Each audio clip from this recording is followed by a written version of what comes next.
आज बात मधुबाला की प्रेम कहानी की, जो दिल्ली से मुंबई हीरोइन बनने आई थीं और बन गईं पूरी की पूरी सिनेमा। फिल्म फेयर को दिए एक इंटरव्यू में मधुबाला ने कहा था, इस जिंदगी ने मुझे बहुत सारे दुख और थोड़ी सी खुशियां दी हैं। मेरा जीवन उस किताब की तरह है जिसमें बहुत सारे कड़वे अनुभव दबे हुए हैं। कुरान बाइबल में तो लिखा है कि आप अच्छा करते हैं तो आपके साथ अच्छा होता है, लेकिन मेरे साथ ऐसा बिल्कुल भी नहीं हुआ। मैंने जब जब किसी के साथ अच्छा किया, मुझे बहुत सारी तकलीफों से गुजरना पड़ा। मधुबाला फिल्मी दुनिया की सबसे खूबसूरत एक्ट्रेस थीं, लेकिन उनकी जिंदगी उतनी ही फीकी थी। वैलेंटाइन के दिन पैदा हुई थी मधुबाला, लेकिन उनके खुद के दिल में था छेद, जिसने उनकी उम्र को बहुत छोटा कर दिया था। मधुबाला की पहली लव स्टोरी। कम उम्र में ही मधुबाला को पहला प्यार हो गया था। जब वो दिल्ली में रहती थीं, तो वहां पर रहने वाले लतीफ को वो पसंद करने लगी, जो आगे एक IAS ऑफिसर बने। जब लतीफ को पता चला कि मधुबाला को मुंबई शिफ्ट होना है, तो वो बहुत दुखी हो गए, क्योंकि दोनों ही एक दूसरे से अलग नहीं होना चाहते थे। जब मुंबई जाने से पहले दोनों की आखिरी मुलाकात हुई, तो मधुबाला ने उन्हें गुलाब का फूल दिया, जिसे उन्होंने ताउम्र संभाल कर रखा। कहा जाता है कि मधुबाला के इंतकाल के बाद लतीफ उनकी कब्र पर उनकी डेथ एनिवर्सरी पर जाते थे और उस पर गुलाब का एक फूल रखाते थे। मधुबाला की दूसरी लव स्टोरी। शादीशुदा कमाल अमरोही मधुबाला को अपनी दूसरी पत्नी बनाना चाहते थे। 1949 में बॉम्बे टॉकीज के बैनर तले फिल्म महल बनी। इस फिल्म के निर्देशक कमाल अमरोही थे। फिल्म के लिए पहले सुरैया को कास्ट किया जाना था, लेकिन स्क्रीन टेस्ट के बाद लीड रोल में मधुबाला को चुना गया। ये फिल्म बॉक्स ऑफिस पर हिट रही। इस फिल्म की शूटिंग के दौरान ही मधुबाला और कमाल अमरोही एक दूसरे के नजदीक आए। मधुबाला के पिता दोनों के रिश्ते से बहुत खुश थे। उन्होंने कहा, अगर आगे चलकर दोनों शादी कर लेते हैं तो मुझे कोई एतराज नहीं है। मगर कमाल अमरोही पहले से शादीशुदा थे और वो अपनी पहली पत्नी को छोड़ना नहीं चाहते थे।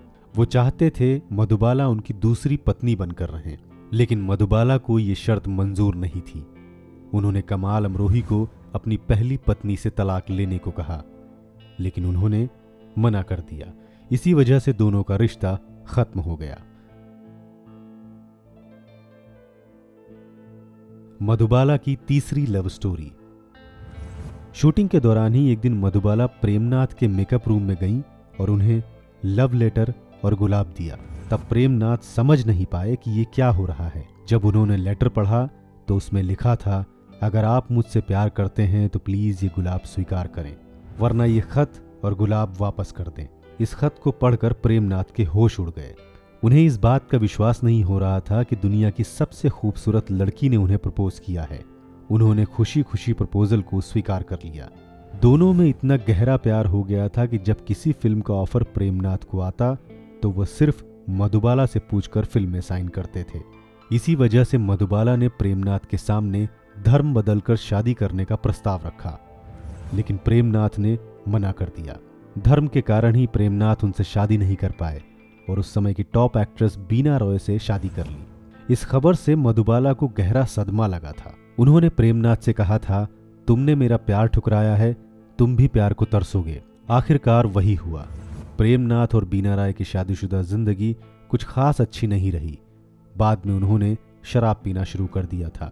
जब ये बात मधुबाला को पता चली तो उन्होंने प्रेमनाथ को कसम दी कि वो शराब न पिएं। साथ ही उन्होंने ये भी कहा कि शराब पीने से अच्छा है कि वो उनका खून पी जाएं। मधुबाला की ये बात प्रेमनाथ के दिल को छू गई और उसके बाद उन्होंने करीब 14 साल तक शराब को हाथ नहीं लगाया।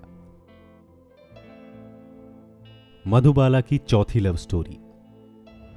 दिलीप कुमार और मधुबाला की मुलाकात फिल्म तराना के सेट पर हुई थी। दोनों पहले दोस्त थे, लेकिन धीरे धीरे मधुबाला उन्हें पसंद करने लगी।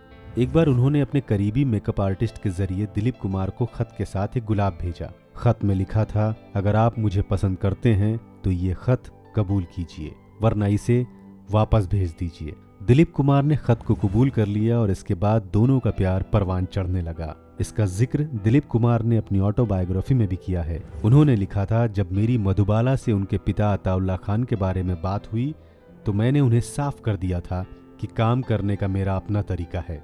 मैं अपने हिसाब से प्रोजेक्ट को चुनता हूँ और उसमें मेरा ही अपना प्रोडक्शन हाउस हो तो मैं ढिलाई नहीं कर सकता। दिलीप कुमार की ये बात मधुबाला के पिता को पसंद नहीं आई। उन्हें लगा कि वो बहुत घमंडी और अड़ियल हैं। इन सब चीजों के बाद भी दिलीप कुमार को मधुबाला पर पूरा भरोसा था। दिलीप कुमार ने अपनी बहन के हाथ उनके घर रिश्ता भिजवाया, लेकिन मधुबाला के पिता ने इसे ठुकरा दिया। इस इनकार के बाद उन्हें यकीन था कि मधुबाला उन्हीं की हैं। एक दिन दिलीप कुमार ने उनसे कहा कि चलो शादी कर लेते हैं, तो वो रोने लगी। मधुबाला भी पिता की कोई बात टालती नहीं थी। इस पर दिलीप कुमार ने कहा, अगर आज तुम नहीं चली तो मैं तुम्हारे पास लौटकर कभी नहीं आऊंगा। इसके बाद सच में वो मधुबाला के पास कभी लौट के नहीं आए।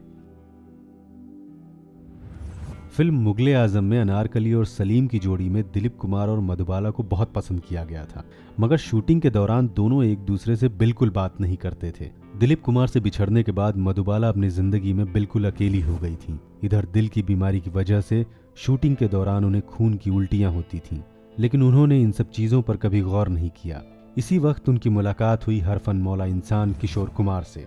उनको एक बार फिर जिंदगी जीने और खुश रहने की वजह मिल गई। 1960 में मधुबाला ने किशोर कुमार से शादी कर ली। किशोर कुमार को उनकी बीमारी के बारे में जानकारी थी, लेकिन उन्होंने इस बात को बहुत ज्यादा सीरियस नहीं लिया। शादी के बाद मधुबाला को लेकर वो लंदन चले गए, जहां पता चला कि वो सिर्फ 2 साल ही जिंदा रह पाएंगी। जब किशोर कुमार उनके साथ वापस मुंबई लौटे तो उन्होंने मधुबाला को उनके पिता और बहनों के पास छोड़ दिया और कहा, मैं काम की वजह से बहुत बिजी रहता हूँ, तो मधुबाला की अच्छे से देखभाल नहीं कर पाऊंगा। इसके बाद वो मधुबाला से मिलने आते थे, लेकिन 3-4 महीने में एक बार। जब मधुबाला को अपने पति की जरूरत सबसे ज्यादा थी, तब वो उनके पास नहीं थे। मधुबाला की हालत दिन ब दिन खराब हो रही थी। उनके शरीर से बहुत खून बहता था, जिस वजह से वो नाक और मुंह से निकलता था। घर पर डॉक्टर शरीर से खून निकालते रहते थे।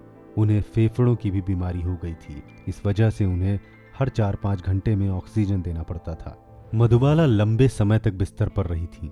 शरीर में सिर्फ हड्डियां बची थीं। खुद को देखकर वो हमेशा रोती रहती थीं और कहती थीं, मुझे जिंदा रहना है, मरना नहीं है। इस वजह से वो घर पर भी अपने बेड पर मेकअप करके लेटा करती थी, ताकि उन्हें लगे वो ठीक हैं। आखिरकार बीमारी की वजह से मधुबाला का 23 फरवरी 1969 को महज 36 साल की उम्र में ही निधन हो गया।